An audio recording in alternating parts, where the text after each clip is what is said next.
Ladies and gentlemen, welcome back to another episode of the Off-Air Voiceover Podcast. My name, of course, is Michael. And I'm Jen.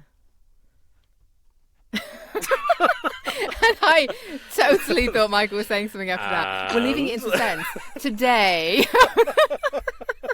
Today we're joined by an amazing voice actor whose work spans over 300 audiobooks, who won an Audie for Best Fiction Narrator, beating out Mel Streep, and recently brought to life the character of Sophie in last year's Game of the Year, Expedition 33. We're joined by Billie Fulford-Brown. Yay! Hi, thanks for having me. Oh, it's such Really a pleasure. honestly, Thank you so much for coming on. Genuinely, thanks so much. Yeah, really, really appreciate it. Like I was just saying before we hit record, like some of the stuff you've done and been part of, yeah, it's incredible. Like beating Meryl. Well, we won't get into it too much now. I do this. Like, just jump straight to Meryl. Straight to the very Meryl end. who? What? Yeah. Well, all over the place. How long have you been working in acting, voice acting? So I had a bit of a strange route in that my parents were quite traditional and they wanted me to go to university first. You know, I'm quite old, so this was a while ago. You know, when everyone went to uni and, you know, they're like, oh, go to that. And then if you still want to do the acting thing, then, you know, we'll talk about it after that.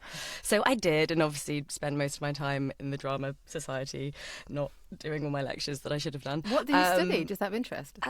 Human geography. Oh, okay. Human geography. Random. It's like I really love people, which I think is one thing that's helped me with acting. So it's human geography covers kind of sociology, politics, economics.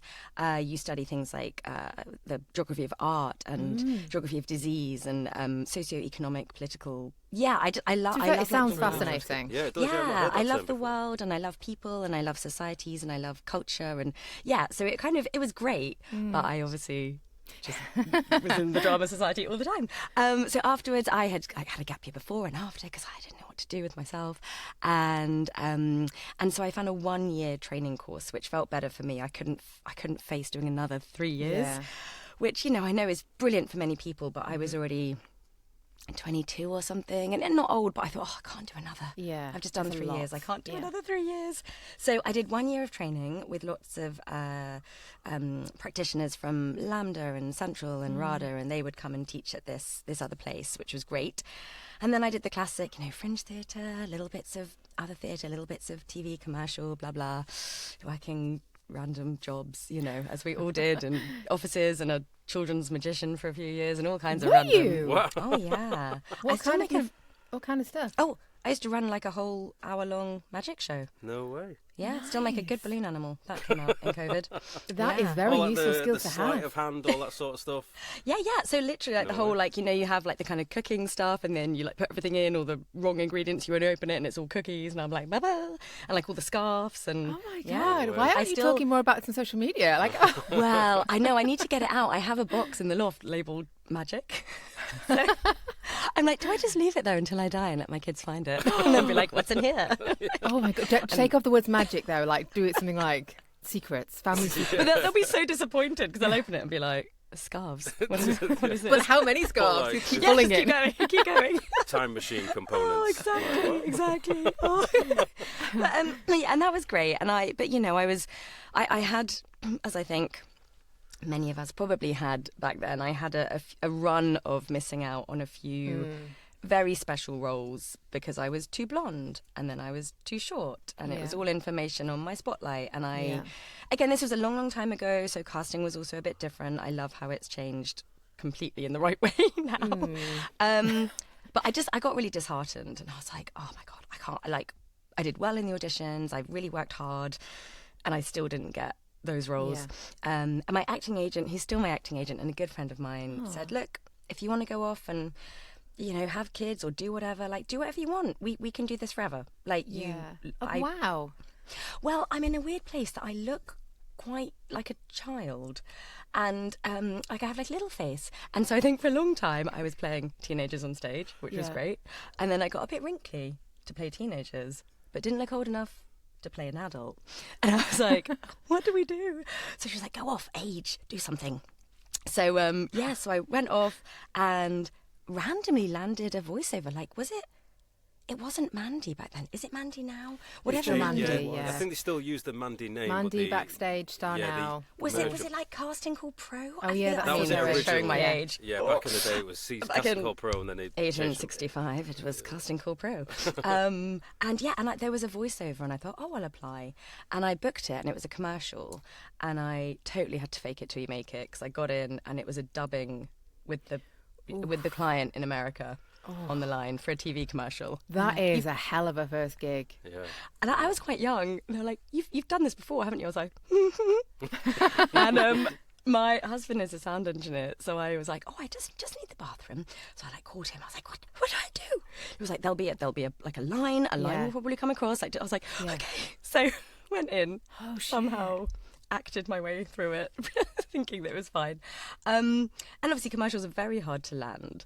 But then I thought, oh, I quite like this voiceover thing. Like, it's a bit flexible, and it's not about how you look. It's about what you can bring as an actor. And I saw that a company in the US, this must have been 8-ish years ago now, I can't even think, roughly 8 or 9 years ago, were looking for UK audiobook narrators. Because obviously audiobooks were pretty new then in the UK, didn't really exist, to be honest, I guess. And they were in the US, but it was a very growing market at that point. And I thought, oh my God, I love reading. I am a total geek. I will read all day, every day. I literally, like, oh my God, my love. So I auditioned for those, and Mark, my husband, helped me a bit with like a little home studio and all this kind of stuff. And I got with them and started doing a few little books for them, and then they passed my name on to Harper, and then they passed my name on to Macmillan, and then they... Wow. So slow, very, very slow at first, like 2 a year or something, right? Like I was still working this other job, deciding whether I was going to stay working in the hedge fund. I was like, oh God, please no, let me escape from the man. It's not for me, you know. Hats off to everyone who does it, but it's not my path. And yeah, we had our first kid, and I was just going to say, just quickly on that, I think what's also interesting about that is when you are doing a job that you don't feel is right for you, and you're dipping your toe in something, especially creatively, that's like, I love this. Yeah. It's an extra spur to really sort of make it work, you know what I mean?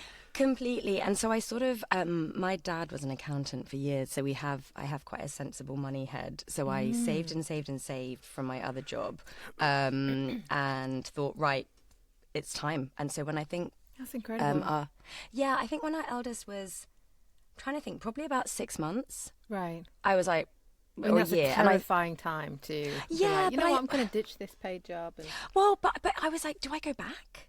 Yeah, do you know what I mean? That's like, true, after actually. having a kid, Yeah, I was like, what do we... And then childcare, and then I'm never around. And I thought, right, I've saved up a bit of money. I'm going to go for it. And that's when I started... So I think the first APAC, which is the audiobook conference once a year in March in New York, I feel like that was the first time it was online because of COVID or something like that. A couple of years after this, I was kind of struggling along. And I did it online, and that was my entry, really. And I just thought, I'm in. So that was, 6 years ago. With getting into audiobooks, was there like a specific genre that you wanted, like you preferred to narrate, or you specifically like, I'd really love to do these on the regular? Well, I mean, it'll be a shock for everybody that I was getting a lot of like Regency books. I was like, oh, okay, I think this is my my casting. But no, I mean, I love literary fiction. I love YA.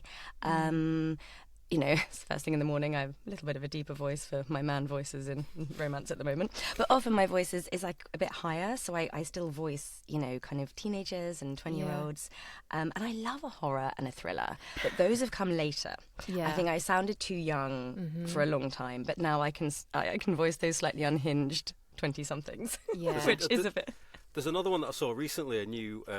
I won't say it's a new genre, and this might have been around for ages. I'm all new to it, but it's called Romantasy. Oh, yeah, we can talk about that forever. Romantasy. I've done about 100. Yeah, my pseudonym is busy in that. We can definitely touch on that. What, sorry? My pseudonym is very busy in Romantasy. Is it? Sorry. I thought you were actually giving your pseudonym then. I was like, oh, okay, I'm going to check it out. Oh, it's publicly half known. buried in my website. It's in there. You can find it. That's it's massive, Romantasy. Absolutely massive. So romance, my romance pseudonym, I would say is about 70% of my work. easily, and I do it day in, day out. I love romance. I mean, I met my husband when we were 8 at school. I'm like total old romantic. It's awful. Oh God. I just, get my little rose out and hold it. So and like my family's Dutch, so we're very open, and sex has never been a taboo subject. We all got here somehow. It's like, come on. The opposite of my mum. My mum was old school. Like she was Irish, but she was very what's the word you're looking for now when somebody's quite conservative. Very. And like sometimes if there's like a mild, I want to say mild sexy, and I'm talking about like two people just like we're talking about like 7 p.m. watershed types kisses. Like, turn it off. Turn it off. Oh God. I love it. Made it feel dead weird like growing up. But it is generational, and not to say that my parents are like not like we talk about it or anything, but they're just very chill. Yeah. I could say to them, I've started doing romance books, and they're like, okay. Like it's not taboo, it's not strange. And some of them are the best books I've ever read. Yeah, honestly, some of them are just fantastic. So do you not? Because my family was reasonably prudish. Do you prudish, not have that's the prudish? word. Yeah, Prudish. They slight cringe inside when you're being very explicit with the language you're using. Does it not bother you? I have so much respect for you, because I'd be like, and the swollen. I just would not. I'd take a long time to get over it, I think. I think, like for me, the best way to approach. I was going to say get into it, but that's very much not the right phrasing. To approach these books is, if you were on stage or you were in a film set and we had agreed to do a play or a film which included these scenes, we would commit to it and commit to the character and do it, and we would be 100% in character. And so I think for me, that's where it becomes not awkward and it becomes not giggly, because it's not me. I'm in that book, and I turn all my lights off when I record, and I'm just in the dark, and I am just focused in, and it's not me. Yeah. And so it doesn't feel awkward. Sometimes there are, all books are not the same, as we know, all jobs are not the same. There are some where it feels a bit like, oh, have they just put this in for the sake of it? Where's this going? And that can be a little bit trickier, not harder. Let's move away from this. It's too early. God, sorry. I should not be allowed in public. But I think when you have a really good book and it's all meant to be in there, like it's right, it just flows, and it doesn't feel icky or awkward. It feels really beautiful, and love is wonderful, and I think the world is so messed up at the moment that if we can, a lot of people listen to these books for escapism, right? Yeah, and I read them for that. Yeah. What an honour and a joy that I can sit and read these books and get myself lost in these beautiful, sometimes romantasy worlds, these other fantasy worlds, but these beautiful love stories. I mean, what else makes you feel so bubbly and warm inside? Like, I love it. I love it. Sorry. I was going to ask a quick follow-up in terms of... that. Do you feel like you are well prepared for your books? I know some narrators actually find out there's some, rape or something in it that they weren't aware of, and actually that's a very different thing to consensual sex. Yeah, so I wouldn't, for me, I don't read non-consent. That's just, it's not something for me, and I make that clear. I think back in the day, I started doing romance probably 4-ish years ago, kind of dipping my toe in, and then I do much more now. It's very regular. And it was still quite not a new genre, obviously. Romance has been around forever and sells better than any other genre. But in terms of audiobooks and the kind of book talk and the spicy talk and all of that, it was quite new. And so there weren't trigger warnings. But now, even before I accept a book, I will be sent the brief, and it will say, please check out the trigger warnings, please check out the structure, please check out all of this. Yeah. And it will say, even, death of a parent, which can be very triggering to someone. It doesn't have to be a sexual thing. Yeah. It will list everything, non-consent, dubcon, all of that. And so then I can choose. And if any of my no's are in there, I just say, I'm so sorry, I don't do non-consent. Yeah. And what's the publishers dubcon, and producers, like dubious consent. Okay. Right. So it might be like that people have... Sorry, we've gone deep at 9 a.m. No, that's fine. Some people have fantasies of... like being chased, but they've consented to it. So they are like, I want to be chased in the woods. Yeah. Like a roleplay sort of thing. Yeah. Right. So it's kind of, it's dubious consent. Yes, It's like they kind of have consented, but then does it go too far? Or Yeah. there's many different scenarios. Does it start when they say no, thank you? Yeah. So for me, I've just, and every narrator can have their things of yes and no. Producers and publishers are totally on board with that. They totally respect it. And you just say, oh, I'm so sorry, I won't be doing that because of it's non-consent. And they just say, yeah, no problem. And I think, sorry, just to say one thing as well, that's something really to be looking out for if you're newer to audiobooks, isn't it? To be really be true to yourself as well. But if you're obviously with very established publishers, if they're not as established, maybe if it's working directly with an author, it's having those conversations up front, isn't it? Absolutely. And I think you can, it's very easy. I mean, our Google search histories are probably not for anybody to look at, but you can very easily Google, tropes of romance books. You can Google trigger warnings in romance books, and you could make your own list. Yeah. And if an indie author comes to you, even if you're with a production house like Podium or someone, they're not a top 10 publisher per se, like Penguin or Macmillan, but they're a big production house, and they will send you all the trigger warnings. They are fantastic. Yeah. But if you're direct with an author, absolutely, you're within your rights to say, hi, can you send me the main themes, any accents? Brilliant. Because, that can be thrown in, which is also... Excuse me, I just need to check. I'm getting a knocking on the door. Carry on. Yes, go. And you can say, and can I have the trigger warnings?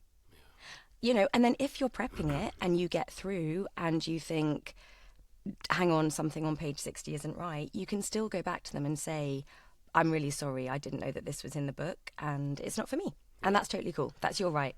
And when you do, when you are sort of prepping, 'cause one thing I've talked about many times on the pod is that accent work is not my forte. And I'm like you, I love books. I'm currently reading, I've just finally picked up the new Dan Brown book, Secret of Secrets. I'm loving it. And I've found it difficult to get to time to read books, so I'm really back into it. And one thing I always thought was, whilst long form work for me, I struggle to sit and concentrate. My mind gets very distracted very quickly.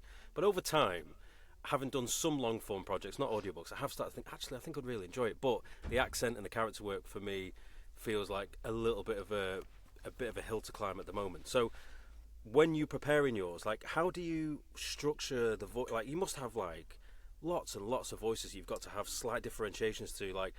Do you have a system that you have in place that allows you to remember, right, that person is this and I've got to... Oh, 100%. How does it work? So, give you an example, which, I didn't know if I'd have to finish early, but we finished the book yesterday, which is very exciting. So I'm all done on that one. And one of the characters, so it's set in Monaco, it's really cool. And one of the characters is an old German lady who probably spent quite a lot of time in South America and Switzerland. That was her accent. Okay. Wow. And I was like... oh my God.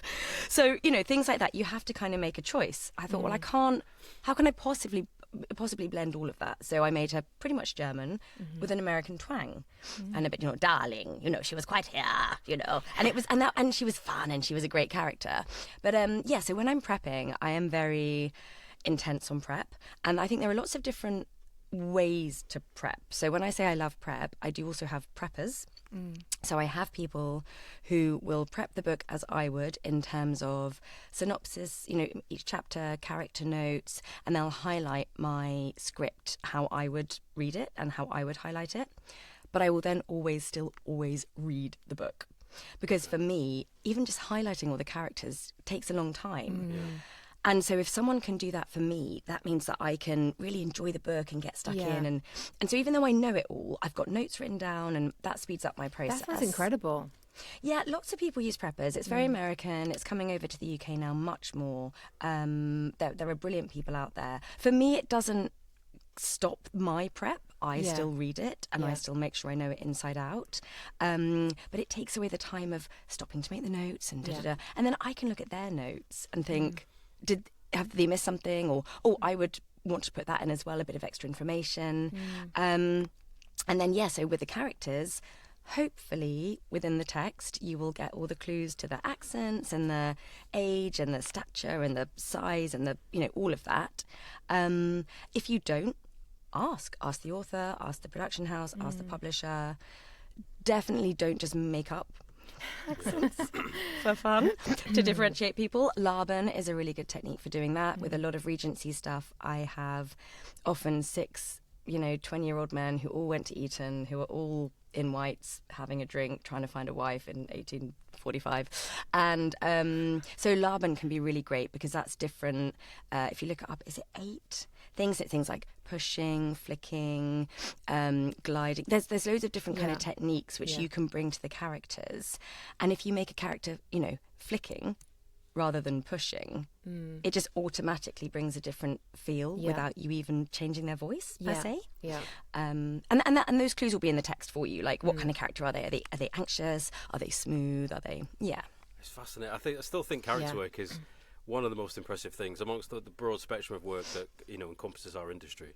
I always think character work is impressive because it's all well. Like, I think sometimes there's a misconception, certainly for people trying to get into the industry, that doing a character voice is not just doing an impression.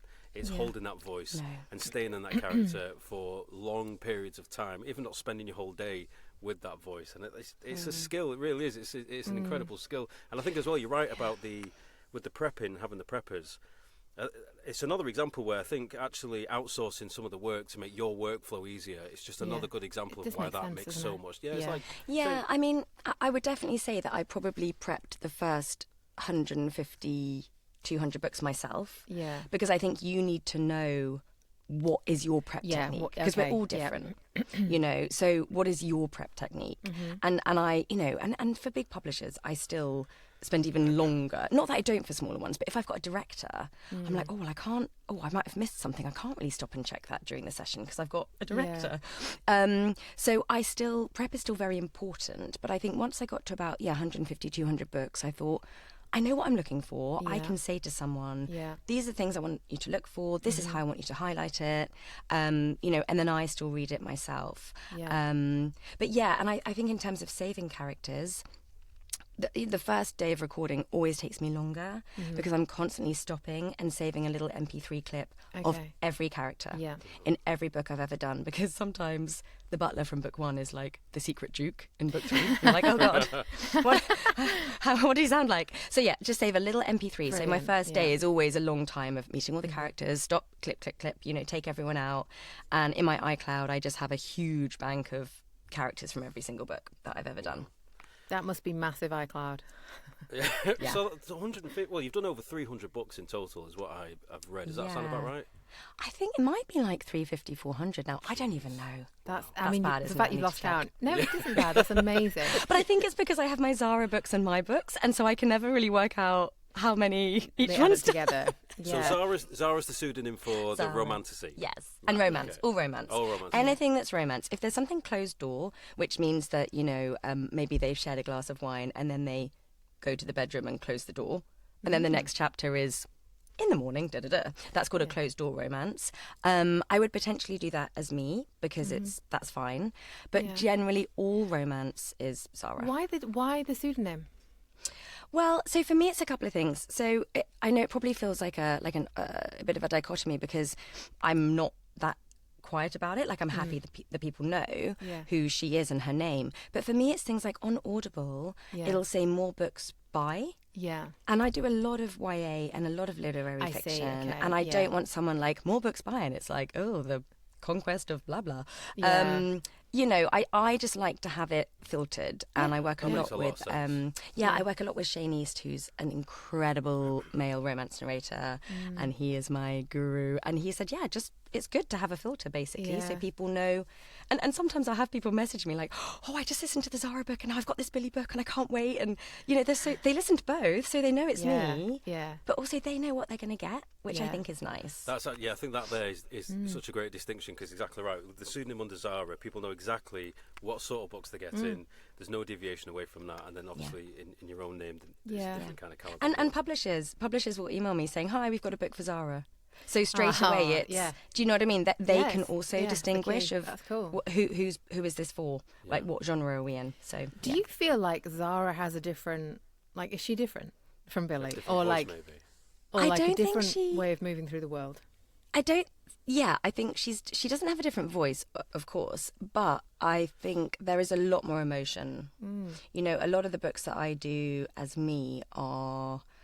Yeah, like thrillers, the literary fiction, the historical books, which I love, a lot of World War II stuff, all of that, which I really, YA, but they are different. They feel a bit like straight through almost. Yeah. Whereas the romance, I think, Zara, every romance, they go through a lot of emotional arcs. I'm nearly always crying. Yeah, that's what I meant, like with the voice, like if you listen to a Zara book, is your voice a bit more softened for the romance sort of industry? Probably naturally. I mean, I have a thing where my vocal cords don't meet, which is why my voice isn't like hard. So it's just a thing that lots of people have. They just don't quite meet, right? So my kids love it because I don't like shouting at them because it's not you. So when I go to game sessions, I'm like, are we shouting at the end? Lovely. Which is what it should be, which we can get onto in a minute. But yeah, so my voice is naturally a bit kind of like softer.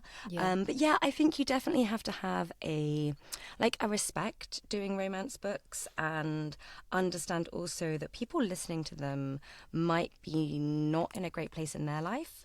And that might be why they listen to a lot of romance. Some people it's just the love of it. Some people it is escapism. It is boredom in their own life, And so I think it's showing a respect to the listeners as well. That's so nice. I'm here and I'm going to tell you a really beautiful story and we're going to do this together and we're going to cry together and we're going to laugh together and it's so true because you're absolutely right because I don't particularly read romance novels, but I fully understand what you mean, that some people maybe listen to them are going through a breakup, have lost someone they love, and they try and fall into this story which, I don't know, might bring up some emotional cues that might give them some sort of comfort. So so that delivery is like an arm around the shoulder almost, isn't it? And just take them on a journey. And I think for Romantasy as well, obviously that the main readers are younger women, aren't they? And I think there's a lot to escape from in the world in general right now, and I think especially for that cohort, there's a real duty of care, or it's a real joy that you're bringing those stories to life. I think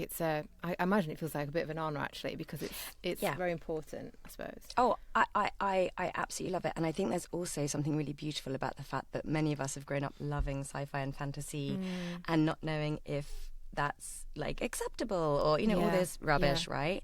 And so now which I know is completely stupid, but life is life and the world is the way it is. And I love it. We had a Philip K. Dick reading at our wedding. Like, this is I love sci-fi and fantasy, always have. So to have romance and sci-fi fantasy come together, that is amazing. It was like, oh my god, this is my genre. I was like, I'm here. And it's so much more female-led as well, isn't it, in terms of writers and I don't know about publishers actually, but in terms of writing. And that must be a bit of a change as well, I suppose, because obviously sci-fi tends to be more masculine. Speaking of... Sorry, go on. No, please. No, it was just I was just got a quick side quest on what you said about Philip K. Dick. So one thing I still look for on Audible is a full cast ensemble for Blade Runner. I still haven't done one yet. It's literally one of my favourite films of all time. That's a really good point. Maybe we need to do something about They've done a 1984. I want to come to audio drama in a minute because it's something I want to touch on, obviously, with yourself and your journey into it. But yeah, just with you mentioned Philip K. Dick, like there is a Blade Runner on Audible. I don't know if it's I don't know if someone's adapted it for a new story in that world or if it's just an audio drama reading. But a full ensemble cast would be amazing. Yeah. Well, let me send a few emails. I feel like it's something that we should make. I'll audition, please. Yes, please. British guys are there. I've got the cast. We're okay. But I suppose that probably does make quite a nice segue into because what I wanted to know was like, with you obviously starting your journey in the voice world with audiobooks and bringing these characters, was there where did the audio drama side of it come from? Because you're used to doing characters with your books, you're bringing these people to life. But obviously then audio drama takes it up a notch where you're not narrating anymore, you are fully embodying these characters. So how did that journey happen? So I think this is kind of, I've sort of got two answers to that question. So firstly, I would say even in a book, you are fully embodying the character. And I think that's interesting what you were saying earlier about putting on a voice or doing an impression. I think the way that you can sustain a character throughout a book is when they are fully formed. Sure. So, I prep every single book script as I would a play. What do they say about themselves? What do they say about the world? What do other people say about them?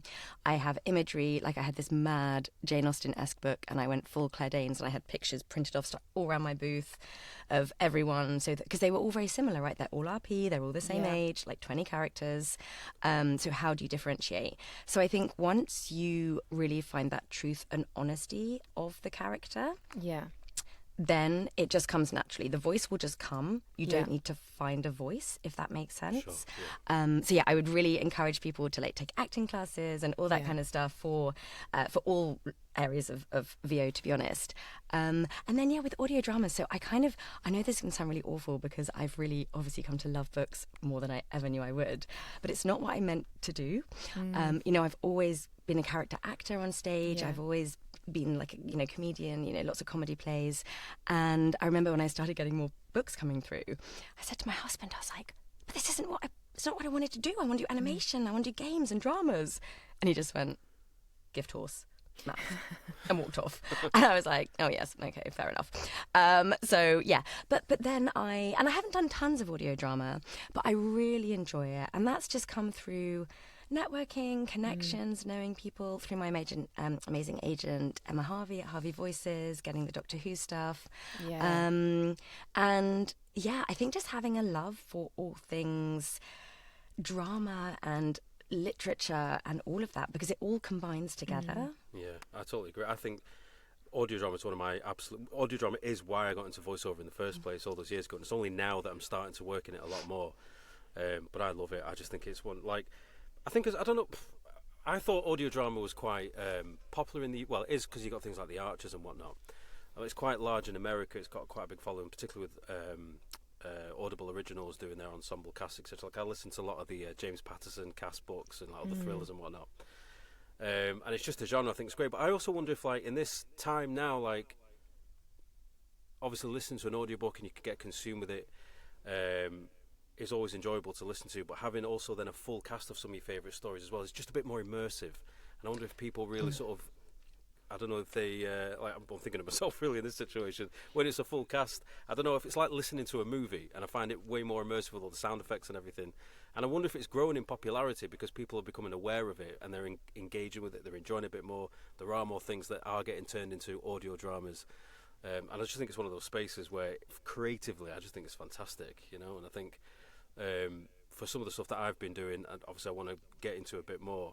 It's difficult, it's always trying to get involved in projects, but being able to be part of something like that, I just think it's fantastic. I really, really do. Yeah, it's really important, and I think books are, obviously I love them. I think we've established that. I love books, but they are a specific genre, and some people it's very hard to sit and listen to one voice for 11 hours, right? Some people love it and it's what they want. For other people it's harder, and with some bigger productions or bigger publishers, bigger books that come out, you will get a lot more. Like my friend Ray Porter did Project Hail Mary, right? And it's still hands down one of the best books I've ever listened to. Wow. But there are a lot of sound effects and things brought into that book because it needs it.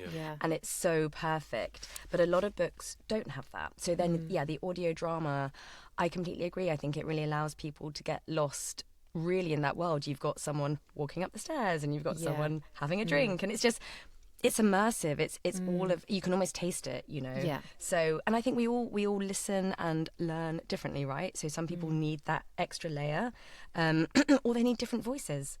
It's a completely different feeling to have literally different actors playing off each other. It feels like there's less pressure on audio drama than audiobooks in a way. I think that's something that, in terms of an audiobook, if I don't like the narrator, I won't listen. Whereas an audio drama, I'm like, I don't like this narrator, don't like this actor. Oh, someone else comes on and you're fine. And so it's kind of like it takes the pressure off a little bit. Off the actor? Well, off the listener as well. Because I genuinely, if I don't like the narrator, I won't listen to an audiobook. Because it's like, I can't deal with this. Well, sometimes the voice just doesn't gel. And it's not because they're not a good narrator. It just doesn't sit right for you, And you've got to remember, a lot of people are listening in their ears, in their AirPods, whatever, the headphones. It's very intimate. And it's very personal. Yeah. And I've got friends who are like, I can't listen to you, or I can't listen to that, or, that person. And I'm like, they're like my favourite narrator. How can you not listen to them? But it just doesn't sit right for them, and that's totally understandable. Yeah, I think with the drama, I really do think it's such a different genre that I personally don't think they are comparable. Yeah. But I think that they bring very similar elements. But there's a massive suspense of disbelief. Well, of course there is with audio drama, but there's a huge suspense of disbelief with books because I'm voicing every character. Yeah. So the listener has to let go of any preconceived, conceptions that they had or how they thought someone's voice would be. It's a bit like kind of such a skill, though. It's such a skill. Exactly that, because like when if you're taking someone on a journey for 12 hours, not only are you narrating them all the way through, and also playing the other characters, and the listener is immersed in that and can separate. They know it's you, but the fact that it doesn't jar. You still know who it is, don't you? Yeah, it's you incredible. can still bring these characters to life, and then switch straight back into narration mode, and then be another. It's an incredible skill. Well, unless there's an Irish and a Scottish person talking, I have to stop. That's when I'm like, no, they can't have a conversation. I'm like, I need to stop, do each line this book at a time. Yeah, I've only had a couple like that, but I've had to stop. Like normally, I can just talk up to 10 people, different accents, different characters. I can just go through. But Irish and Scottish, I'm like, stop. Each line. Do you know what's funny you said that, actually? Because when I was saying earlier on about not being able to do accents, because obviously my mum being Irish, I grew up with around Irish accents all the time. And whenever I try and do an Irish accent, within about 4 or 5 sentences, it just sort of morphs into Scottish. And then the opposite is true. If I try and do a Scottish accent, suddenly it becomes Irish. You've got to just have your lead-in sentence. So I think most accents, and they can be silly sentences, but like Irish would be like, would you like a pint of Guinness?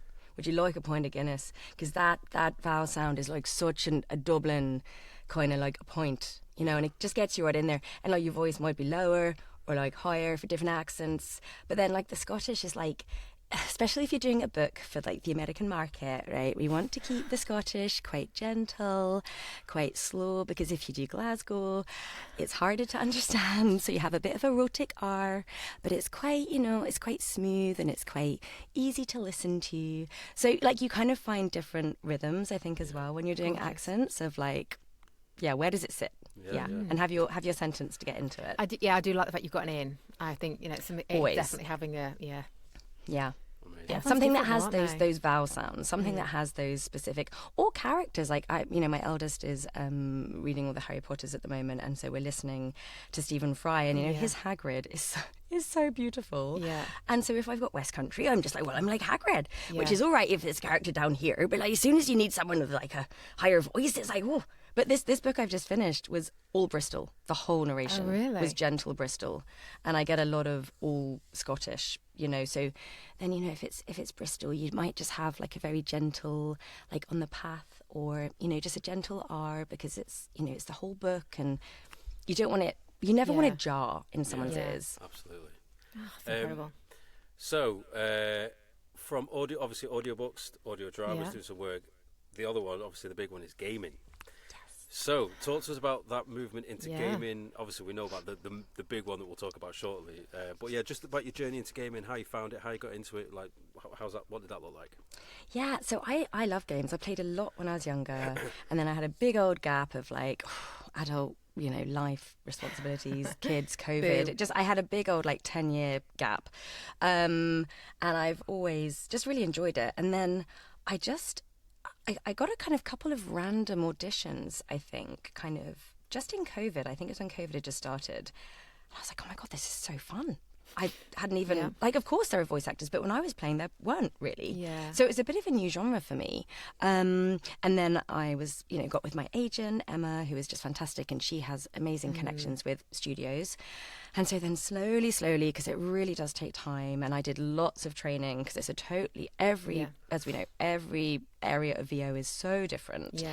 So I did loads of, be careful who you train with and make sure it's, don't spend too much money, and, check with friends and make sure they're a good person to train with and all of that. But I did lots of training, lots of workshops, lots of online stuff to really understand the genres of games and, how different it is. And, every game is, is it an RPG or is it a puzzle? They're all different, Can I just pause you there 1 second? For those that are listening, because we do... Of our listeners, we do have some that are trying to get into the industry, and they use some of our episodes as education. I think you've just mentioned something there that is absolutely vital for people to take on board. That even from someone like Billie, who's experienced, going into gaming, still did all the research, the training, finding the right people, understanding the genre, understanding the niche. Like the learning never stops, even if you are experienced. And that is such a really important message. I mean, I still do workshops now, absolutely, because I think, life and acting, I think, are so intertwined, and you never stop learning. You never do. And things change as well. Styles change, directorial decisions change.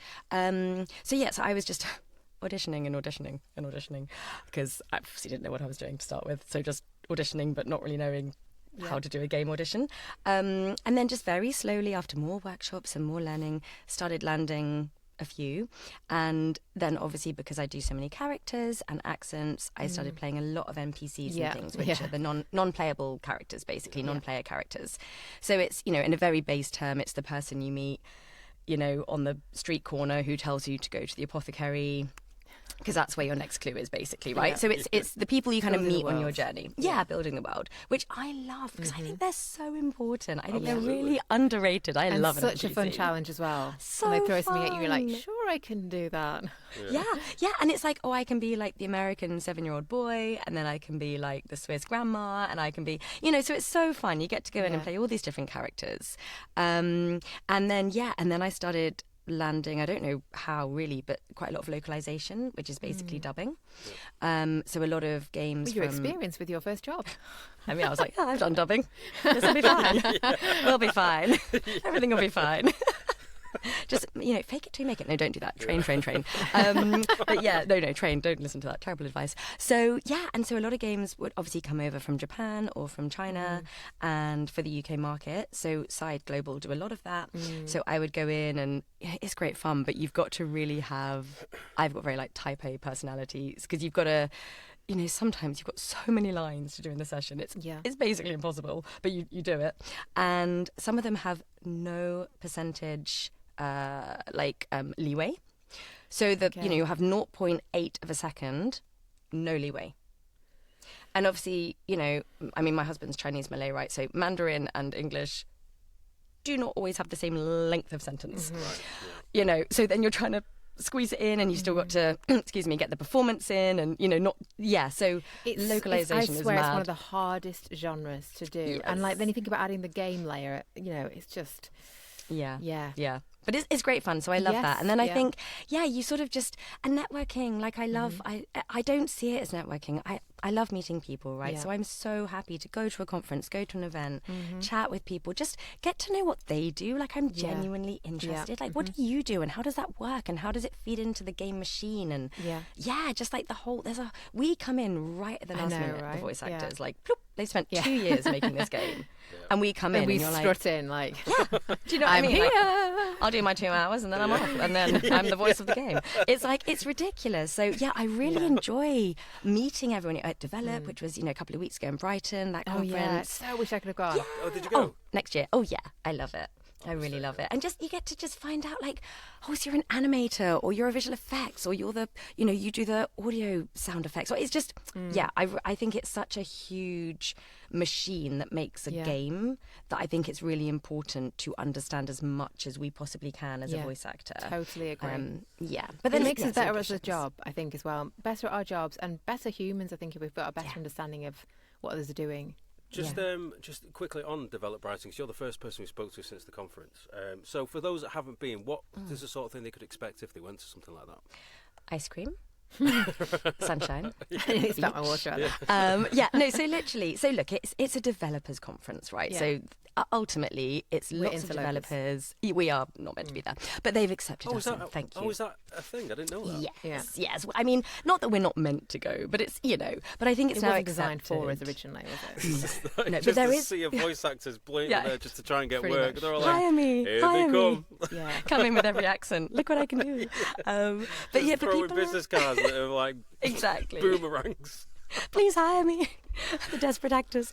But it's such a lovely day. So I normally just get a free ticket to the expo personally, and you can wander around, and people have stands, and you can organise to meet people. But I think for me personally, I don't like to do the official organised meeting thing because I think they're there to meet publishers or find an animator or something. This is I don't want to take up their time. You know, I'm there as, a bit of an interloper.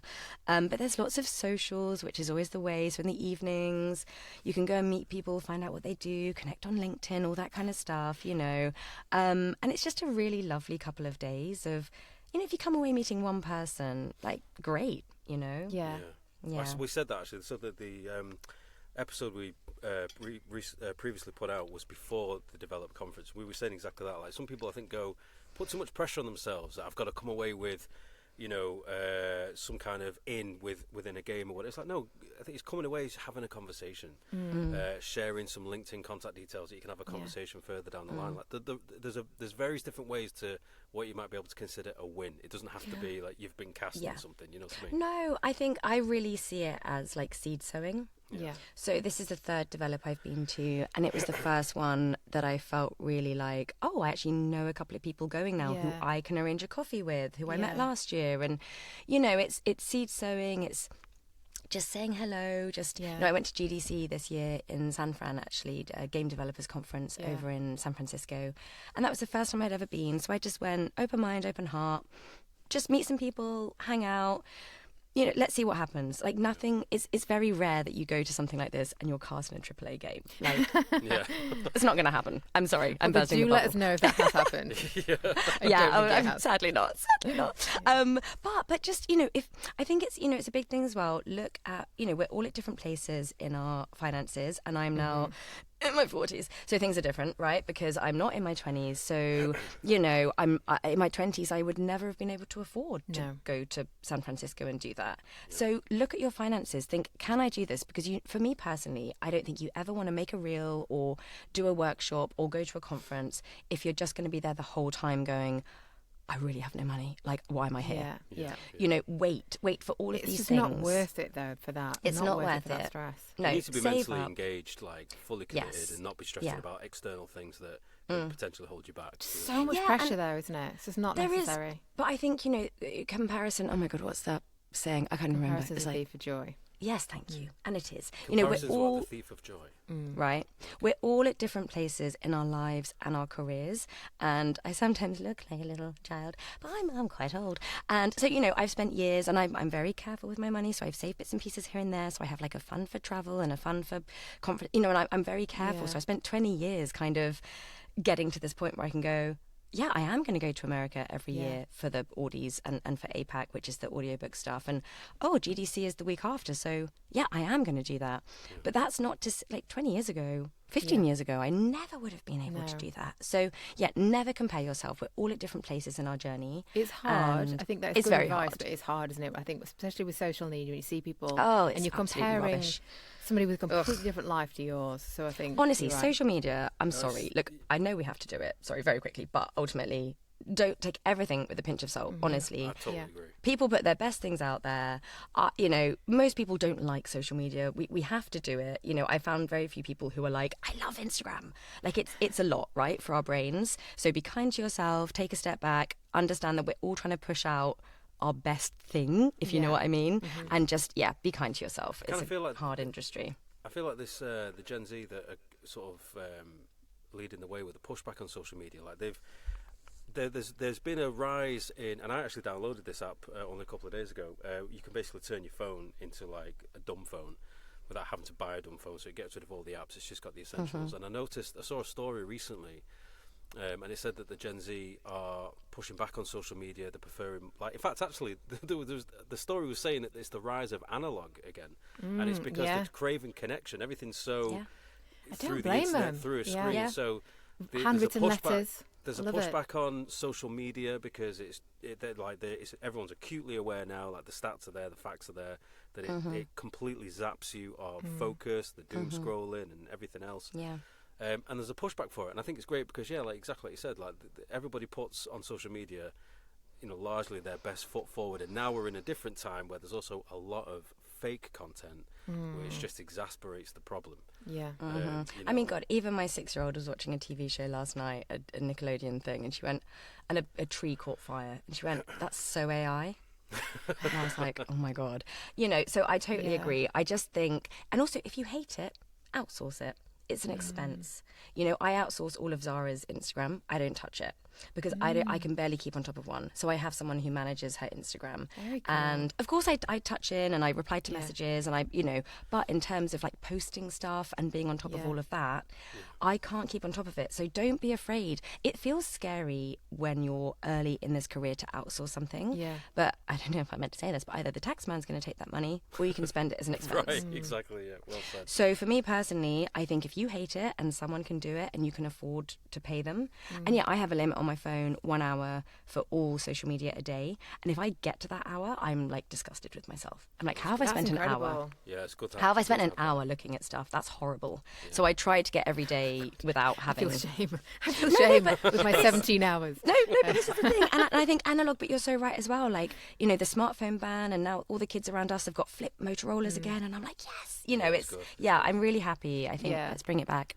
So, because I know you've got a session coming up soon. So No, I said we finished yesterday. Oh, you done it? Oh, okay. We finished a day early. Because I didn't want to... We haven't talked about the Clair Obscure game, and I didn't want to rush it, because I really want to speak about it. I'm so excited to hear about it. So, so talk to us about that. So, how did that come about? Like, talk us about your audition, when you found out you got the role, etc. Like, what was that journey like? So it was just another audition that came through Emma, right, through my agent. And I, and it had a project code, as it always does, so you have no idea what it is. And it was a monologue, and it kind of gave a little bit. That's unusual. For Emma. We'll come to that in a minute. Okay. And it was, I had a bit of information with it of the kind of what they were going for and the feeling, and her long lost love and all this kind of stuff. So I was like, okay. So I just went for it as best I could, prepped it as well as I could, as I would any other audition, and sent it off into the ether. And I've got much better at then forgetting, which I have to say, I feel very grateful to. I'm so lucky to have a family and healthy kids, because I don't have time anymore. I'm like, oh, have they listened to it? It's been 3 days, and which I used to do, as everyone does, right? Like panic over every audition, and I have no time to do that now. So I'm very, very, very grateful. And then, I kind of remember maybe a couple of months later, confirmation that I had it. I was like, great. And then maybe a day or two before, I got sent the Bible, which was the whole game, like 400 pages. Wow. And I was like, am I meant to read this? I was like, oh my God. What? What is happening? Sorry, did I miss that? Did you sign an NDA before you got that? Oh, with every audition. Yeah. Okay. Normally with most auditions, you sign an NDA normally. But it just had a project code, so I had no idea what it was. Yeah. So I was like, I've got to read it. And now, if you've played it, it's confusing enough playing it, right? Yeah. Try reading it. I was like, what is happening? Who is this? They sent you the whole thing. Yeah. So I read it all. I was like, oh my God, what is happening? And obviously, spoiler, but, Sophie doesn't get to the end. Won't say how or why in case anyone hasn't played. She's not in the end sections. And so I got into the session, and I kind of had a bit. So it's at Side Global, and I'd worked there a little bit before, so I knew them, and I knew the director really well by then, which was lovely. But the writer, so Jen Svedberg was there, and Guillaume Broche was there, and I was like, oh, you're here in person. Wow. It's interesting, because not always are, right? They're often on the line because money and time and all of that. And so I went into the studio, and it was in one of the bigger ones. And, the TV screen, quite often you literally just get an Excel spreadsheet come up with your lines, and that's it. So I was waiting for that. And they're like, oh, Guillaume's like, let me play you. I would play you the scene. Yeah. I was like, okay. So he played me the Gamage, and I was like, oh my God. And all the music was there. Music is incredible. Like, it's just stunning. The whole game is stunning. They are unbelievable. Sorry, Laurent and Annalise. Yeah, go. They are incredible. So I was watching this. I was like, oh my God, this is very. I've never had a game like this. You might get a bit of artwork. You might get a bit of mechanics. Yeah. But the whole scene with the music, and Gustave, which I didn't know was Charlie Cox, obviously, was there. But it was dubbing, right? And I was like, oh my God, dubbing again. I was like, what is happening?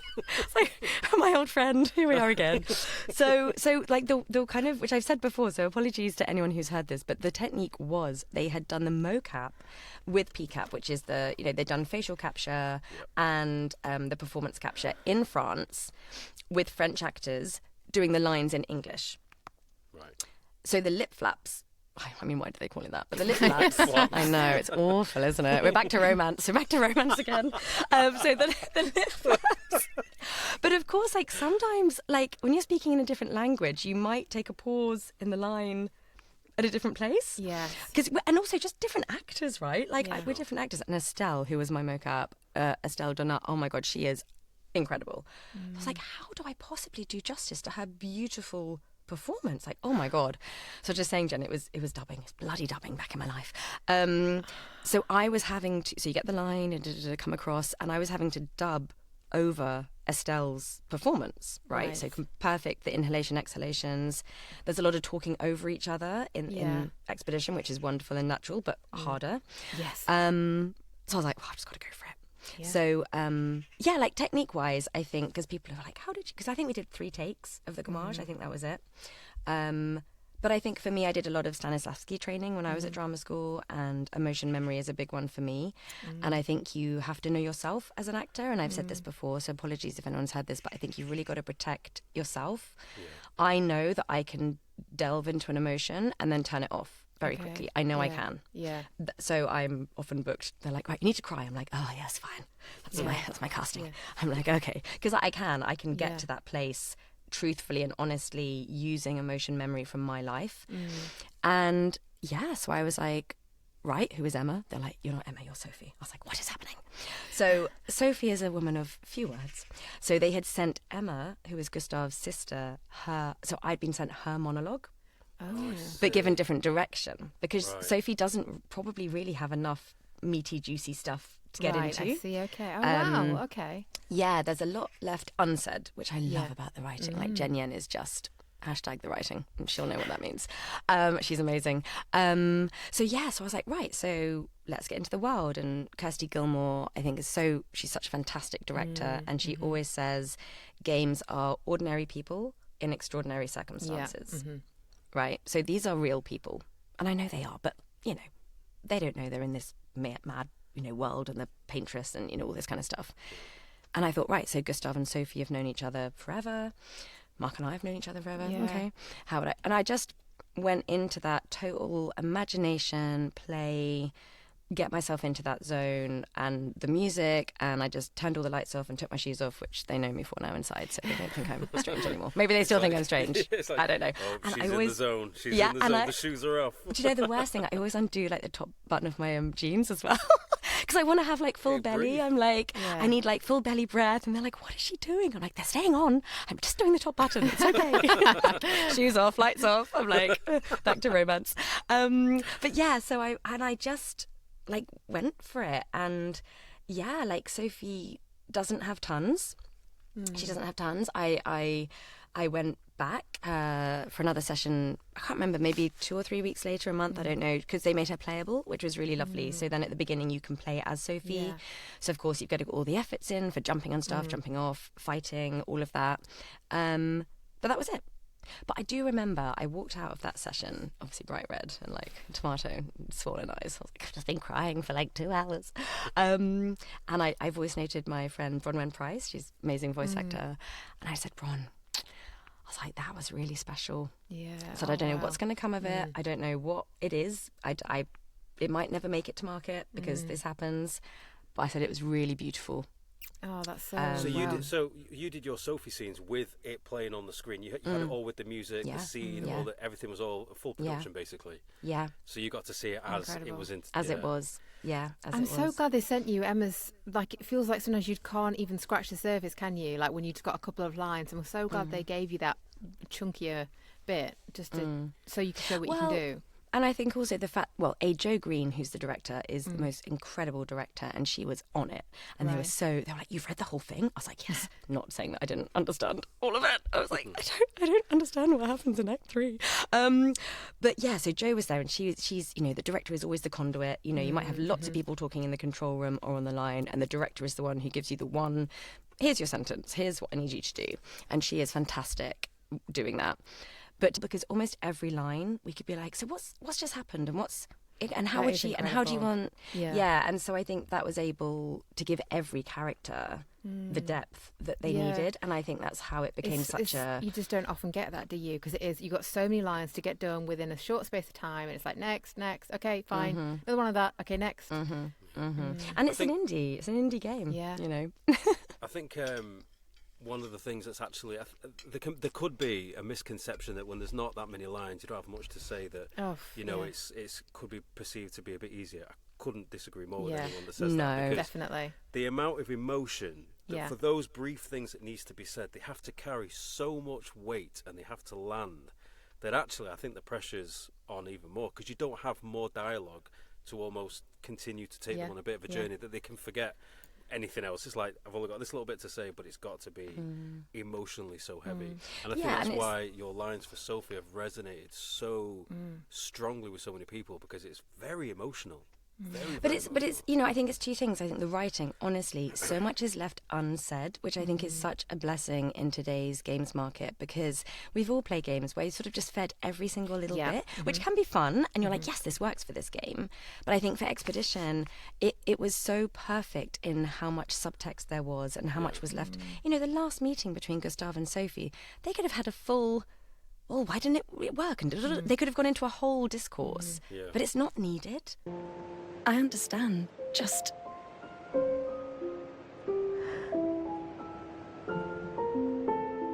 in a different world, right? We'll break the cycle, so she can't steal anyone else's future. Stubborn people change the world. And you are the most stubborn person I know.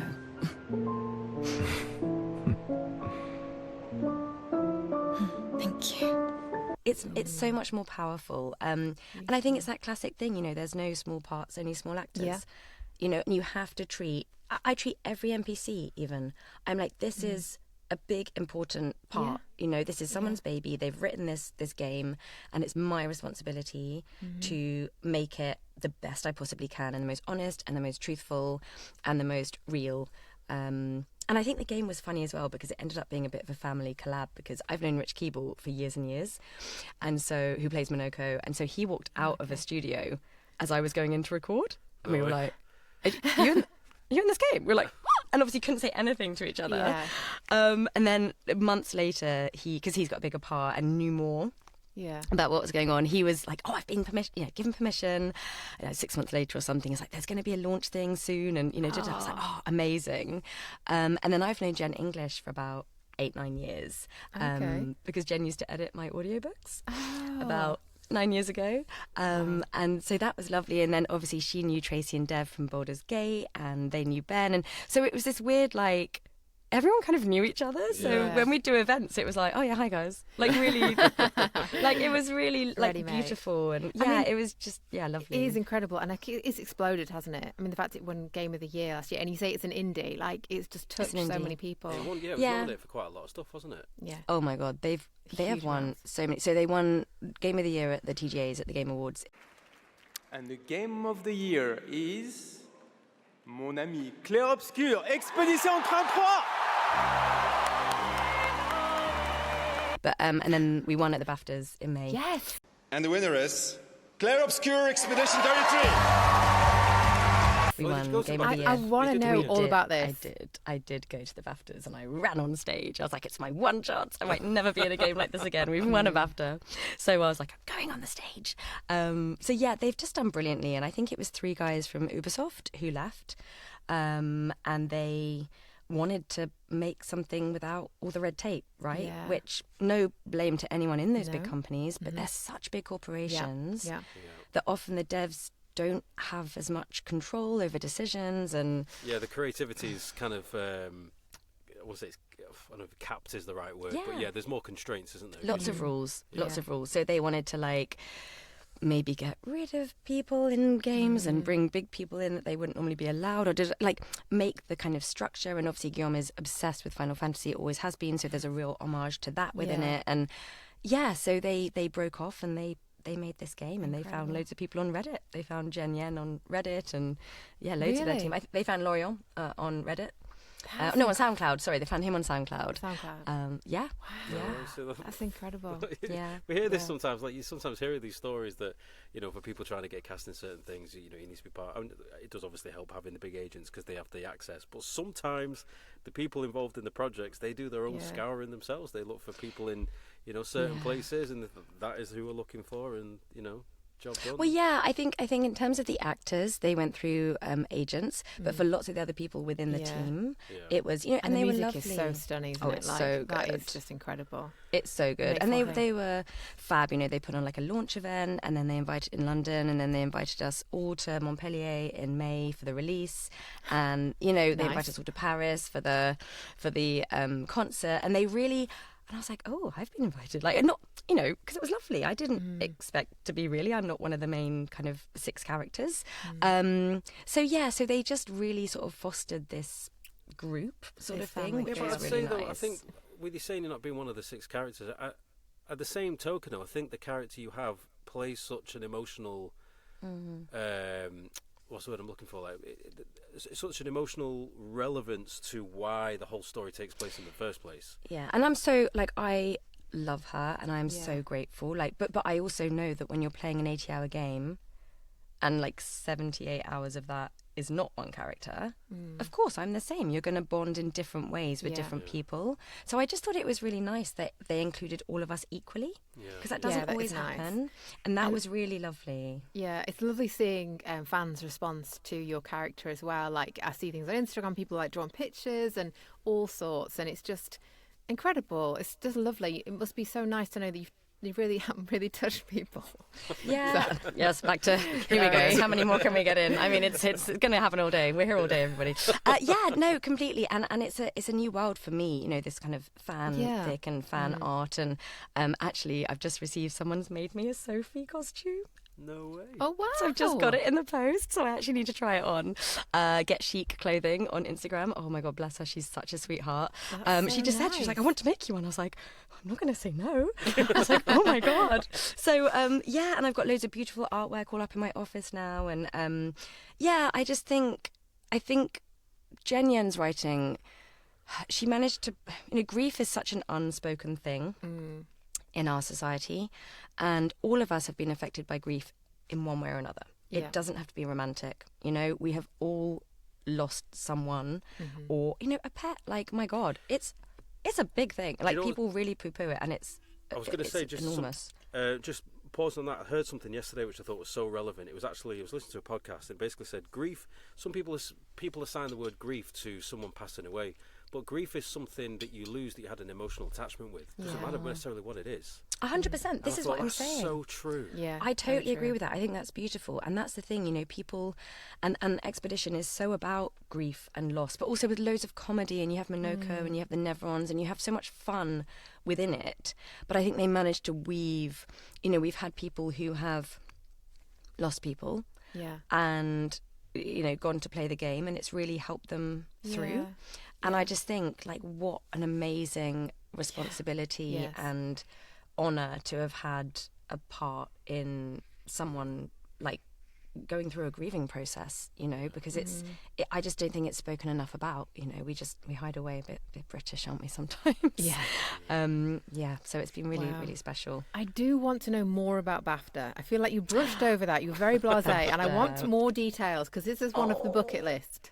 Well, okay, so just a complete honesty here. I bought my own ticket. So, you know, that's okay. Because if you're not nominated, understandably, tickets are quite expensive. But I knew there was a whole load of people going. So obviously we had lots of nominations, which is very exciting.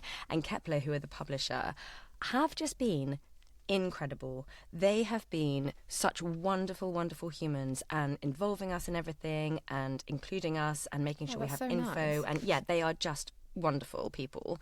And so I thought, God, I've got to go. This is like, I might never do another game like this. So I went, and then Tracy and I were sat near each other. Tracy Wiles, who plays the Paintress and is obviously in Expedition, in Baldur's Gate 3. And we were like, oh, are we allowed to go on stage? And we weren't really sure. And then the third or fourth award in, whoever, it might have been Death Stranding 2, I can't remember, they took their whole crew onto the stage. So we were like, okay, if we win, gotta do it. Yeah, and then Jen English obviously won Best Actor. We were like, exploding, crying. I was like, oh my God.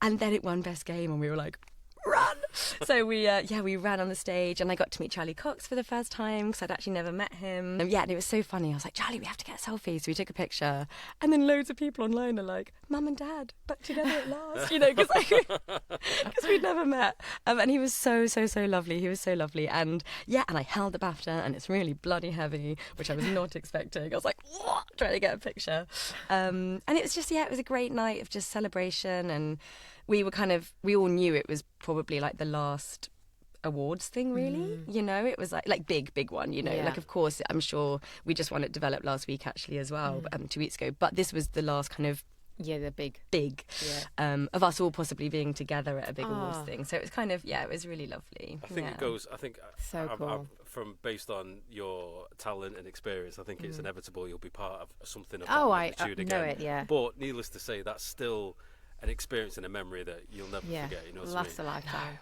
No, and for a load of them who were in Baldur's Gate 3, they've won that twice now. So I mean, they're just show-offs, though, aren't they?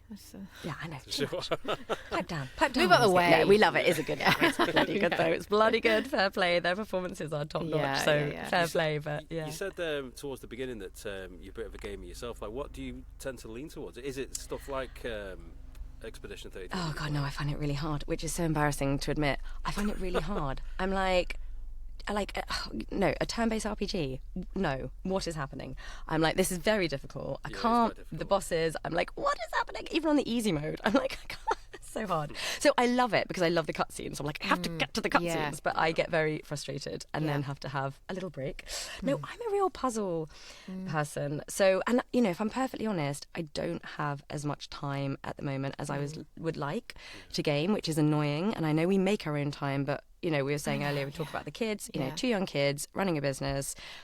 My time is limited. So I have been stuck in Blueprints for about a month and probably will never come out. I'm just in Blueprints. So I love a puzzle. I love a puzzle game. I love it. I love Sudokus. I love crosswords. So I am deep in Blueprints at the moment, and then don't play for a few days and then forget all my floor plans and have to basically start again.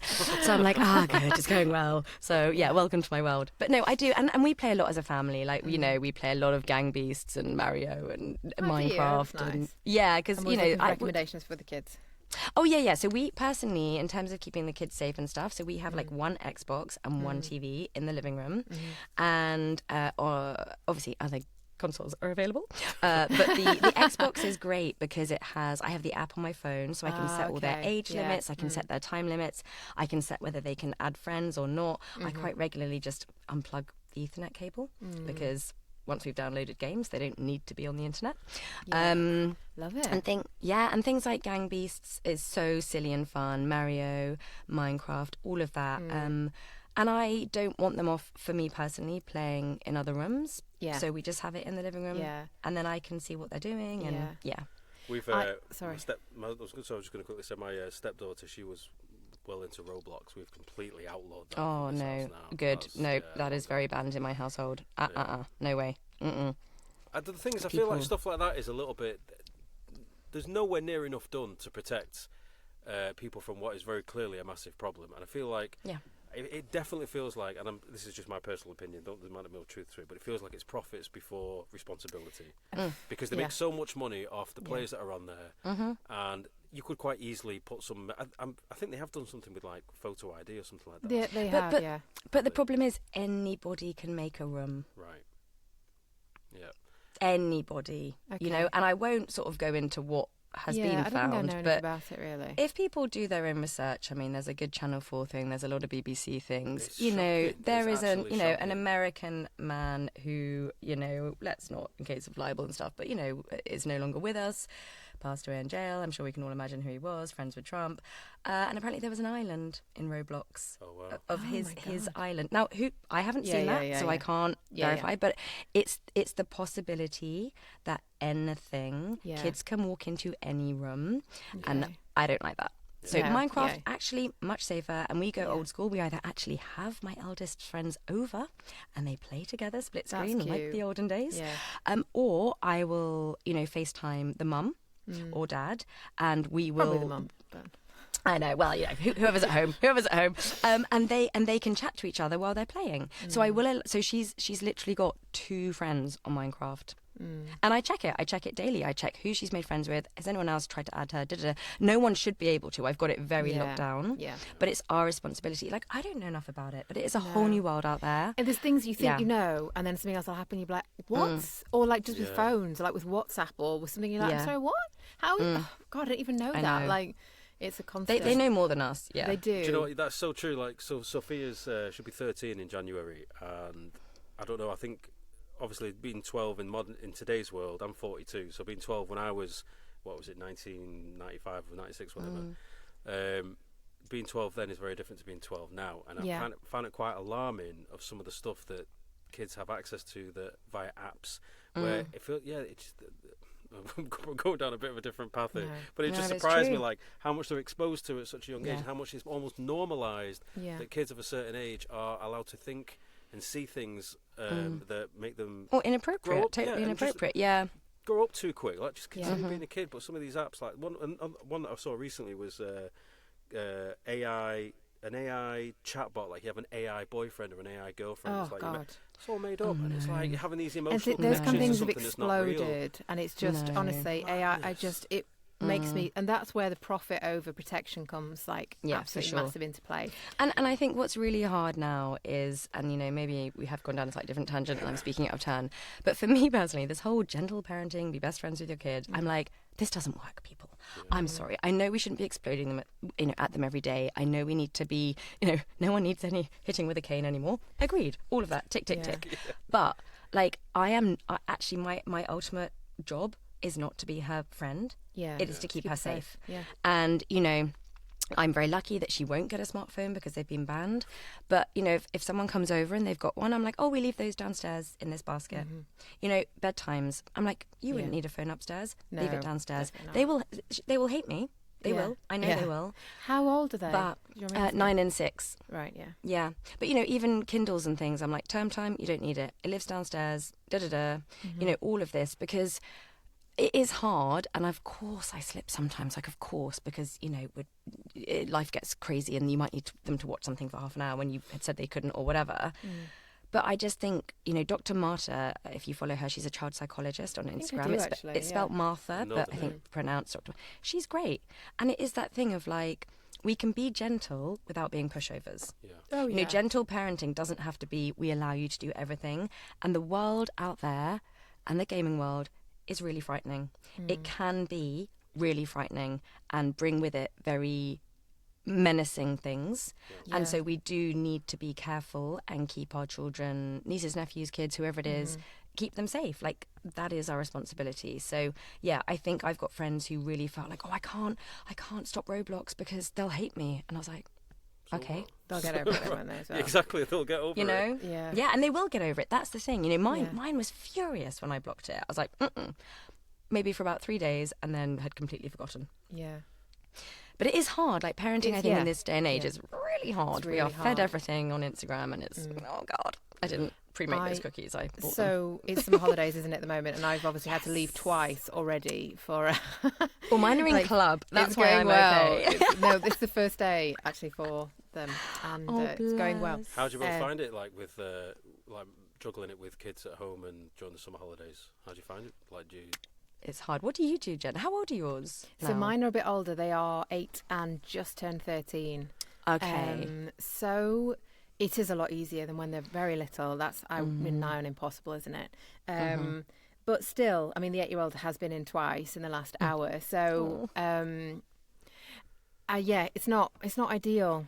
It's not ideal, but it's like, I don't even know what to say. I'm not managing very well. I'm not. Well, you are. You're managing. We're all here. I mean, we're all safe and we're all here, but I don't know beyond that. It's, but I think there is also an element of when people have kids in this industry, I see quite often a fear that suddenly they're not going to get any work and they shouldn't tell anyone they've had a kid, or all this kind of stuff. And I'm like, so many people in the industry have children. We all get it. Like, of course, you don't want to. I've had to cancel sessions. Oh my God, my 6-year-old, she is.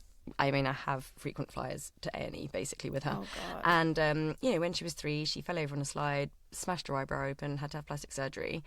And I had a directed book with Penguin Random House. And I had to say, I literally can't do it tomorrow because I have to be in the hospital. And I was like, what are they going to say? could not have been nicer. They're like, oh my God, we hope she's okay. Do you need anything? Of course, they could not have been nicer. And I know that's not always the case for people, but I think you have to be honest. Our kids are, look, we are all loving our jobs and we are very lucky to do what we're doing, but we are not heart surgeons, right? We are not saving lives every day. And we're reading a book or we're reading a corporate or whatever it is. Our kids need us and they will only be little for a short amount of time. So, I'm at the point now where I don't really take big books in the summer, maybe one. But then I choose to get up at 4:30 or 5 in the morning. I will record for a few hours before they get up and then we have the day together. Yeah, that's good management, that, Yeah. So, it's hard. And I'm very lucky that I'm at the point now. Yeah, well, it's taken a lot of time to get to the point where I can say, no, I'm not going to work in half term and I'm not going to take that book on those days. Because, when we're building a business, we take every job that comes in, of course, because we're trying to pay the bills. So it has taken 6-7 years to get to the point where I can say that. But it's much better because putting them in clubs what a privilege that I can take that time off with them. Yeah. I am so lucky. It's mad. But I agree with what you said, though, about the honesty. Because, not all, I think when people are trying to get work, especially if they're starting out and they're trying to build a portfolio, you want to be seen as constantly available, never say no, reliable, etc., etc. And whilst there is some truth to that, equally, it's also true that everybody you're dealing with are also humans that have their own life going on. Yeah, probably have children. Half of them will have kids. Yeah. And if they don't understand, are they the people you want to work with? Yeah, very true. Do you know what I mean? And I just think for people who want to do audiobook stuff, actually thinking of training or things, so Andy Arndt, who is the absolute, she is the best narrator and coach I've ever met in my life. She is incredible. So she runs a website called narrated.life. That's the whole website.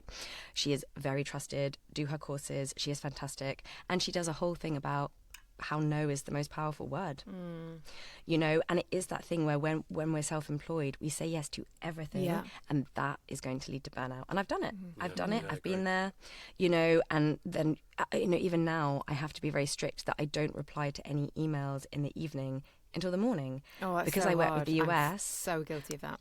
But then people think, oh, well, they're available all hours to email. So I work with the US, come at 8-9 p.m, loads of emails start coming in. And I have to put my foot down and think, no, I can draft a reply, but I'm not sending that till tomorrow. But actually, I'm not going to. I'm not going to look at it. And weekends, I used to work every weekend, as I'm sure we all did. But, and I know some people have to, so this is a very privileged place to be able to say, I don't work weekends now. And of course I do sometimes. Of course I've got an hour to record or whatever. But I think for our own mental health and physical health, it's really important to try and put things in place, even if they don't quite fall into place. I think it's really important to have those, the boundaries, even if I don't always stick to them, I'm trying to. Yeah. And I think it is really important. And have a holiday, whether that means you go and stay with a friend or a parent. I don't mean you have to go abroad every year. But being self-employed, we never have a break. Yeah. So go somewhere, go to a sibling's house, put your out of office on, just have a little break, because I'm definitely guilty of all this. Yeah, but no, and same. It's it's easy to say, isn't it? But as I've got older, I've got a bit better at doing it, and it is much more conducive. But, then obviously I'd disappear to America for 2 weeks and it all goes wrong again. I'm like, I'm sorry. I've been away. Actually, my partner, Steph, she's American, and we spent all last summer with a family in Ohio. And we said that when we go, we weren't going to take the travel rig. We were just going to, because she's a voice actress as well, so we're not going to take the travel rig. We'll just go have the 4 or 5 weeks off, just switch off. And then literally the day I landed, I got an email saying, "Are you available for a couple of radio ads?" I was like, I can't do it. I can't. So then, and then Steph got some email saying, "We've got this. Can you do it for us?" Anyway, so what we did was we built everybody up and said, "We're away in America.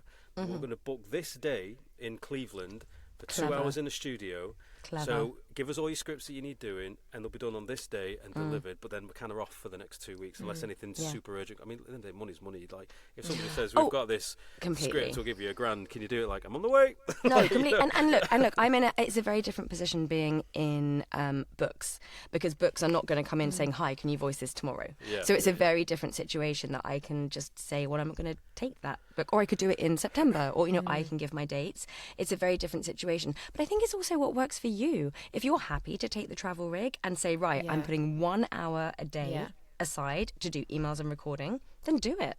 Yeah. But I think it's the danger is when we don't ever give ourselves a break, or And we that's go what it away and we spend the whole time working. And that's A portion of time, okay, 9 to 11 a.m. I'm working, and then I've turned it off. Yeah, and that's exactly what it was. Because in the past when we've taken the travel rig, and we found that actually too much of a portion of our brain was still in work mode. Yeah. Whereas if we didn't take the travel rig, we knew that like we're not working, but we knew in the back of our minds we could access. We did the research before we went. Like there's some studios here, we can rent it out. These are the hourly rates. It works. Yeah, it's so literally perfect. at the end of that first week, we said we've got the studio booked on this day. Are you all right with the deliverable the day after? That's genius. They were like, yeah, fine, no problem. So they were happy to wait a couple of days. Booked the studio in, got 2 hours. We put it on our Instagram. We tagged them because they gave us a great service. But just think it's for the transparency aspects of it. Like, we're on holiday, but we will try what we can. Yeah. But then for the final couple of weeks, we're like, no, we'll just leave it now. Yeah, and I think what's really interesting, I've been, I'm 42 as well, right? And so I've been talking to a lot of friends recently. We're all getting to this age of like, okay, we're very fortunate. We've worked very hard. We're at a place in our career where we feel very, very happy and lucky and grateful every day.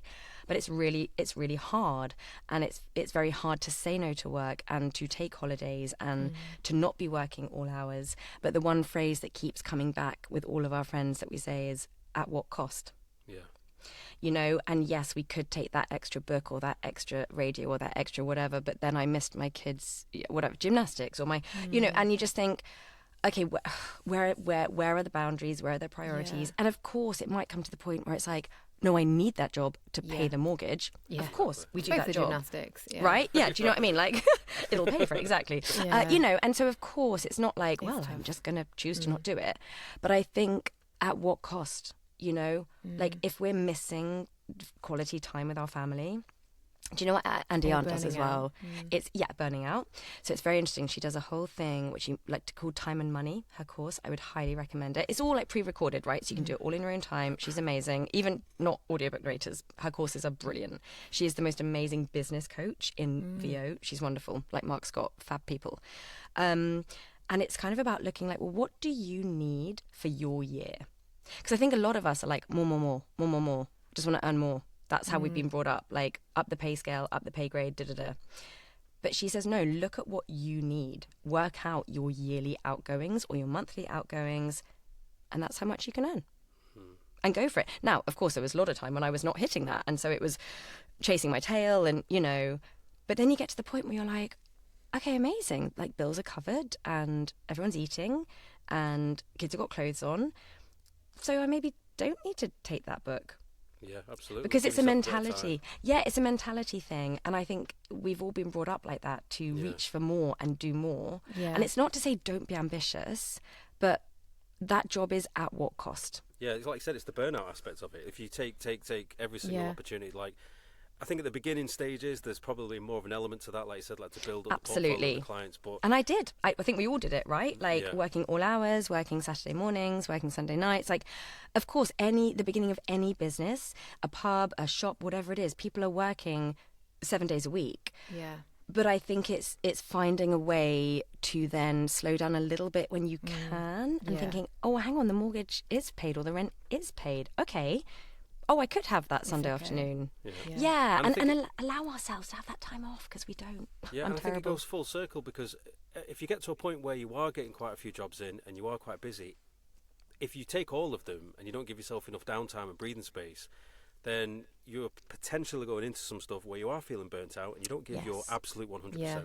So it's actually beneficial overall to say no to a couple, give yourself that downtime to recharge, reset, and refresh yourself, and then go again and feel more rejuvenated. Yeah, and look, I know this is a very privileged position, and people will be listening, going, "But I don't even have I'm not saying yes to any jobs. How do I?" And of course, right, there are times when there is not enough stuff coming in to even pay the bills and things.